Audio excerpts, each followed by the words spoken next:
মর্মান্তিকভাবে বিদ্যুৎপৃষ্ট হয়ে মৃত্যু হলো এক ট্রাক্টর চালকের, আর তাকে বাঁচাতে গিয়ে গুরুতরভাবে জখম হলো ট্রাক্টরে থাকা আরও এক ব্যক্তি। এমনই চাঞ্চল্যকর ঘটনাটি ঘটেছে রবিবার সকালে বীরভূমের মল্লারপুর থানার অন্তর্গত রুকুনপুর যাওয়ার পথে।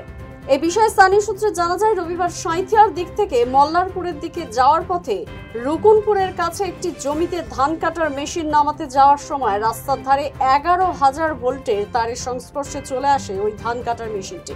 ফলে তৎক্ষণাৎ বিদ্যুৎপৃষ্ট হয়ে মৃত্যু হয় ওই ট্রাক্টর চালকের। সাথে থাকা আরও একজন ব্যক্তিকে ঘটনাস্থল থেকে উদ্ধার করে মল্লারপুর ব্লক স্বাস্থ্য কেন্দ্রে চিকিৎসার জন্য নিয়ে যাওয়া হয় জানা যায়। ট্রাক্টরের উপরে যে হারভেস্টার গাড়িগুলো ধান কাটার জন্য এখন এনেছে, একটা মাঠে ধান কাটার জন্য এই গাড়িটা যাচ্ছিল, কিন্তু ওরা তার ফলো না করে ওই গাড়ির ওপরে একজন বসেছিল আর ট্রাক্টর চালাচ্ছিল একজন। ওই তারে ওই ওদের যে বাংকারের মতন থাকে সেটা ঠেকে গিয়ে স্পটেই একজন ডেড হয়, আর যে ড্রাইভার সে ওকে বাঁচাতে গিয়ে গাড়ি বডি হয়ে থাকার কারণে ও স্পট হয়ে যায়। ওকে হসপিটাল নিয়ে যাওয়া হয়েছে অচেতন অবস্থায়, কিন্তু আশা করি বাঁচবে না। যে লোয়ার গ্যাপ আছে, লোয়ার গ্যাপে যেতে গিয়ে উপর দিয়ে লেগেছে তারে। হাইটেন্সের তার ছিল 11,000 তার, সেখানে কানেকশন হয়ে বিদ্যুৎপৃষ্ট হয়ে মারা গেছে। না, এখন পর্যন্ত পরিচয় পাওয়া যায়নি।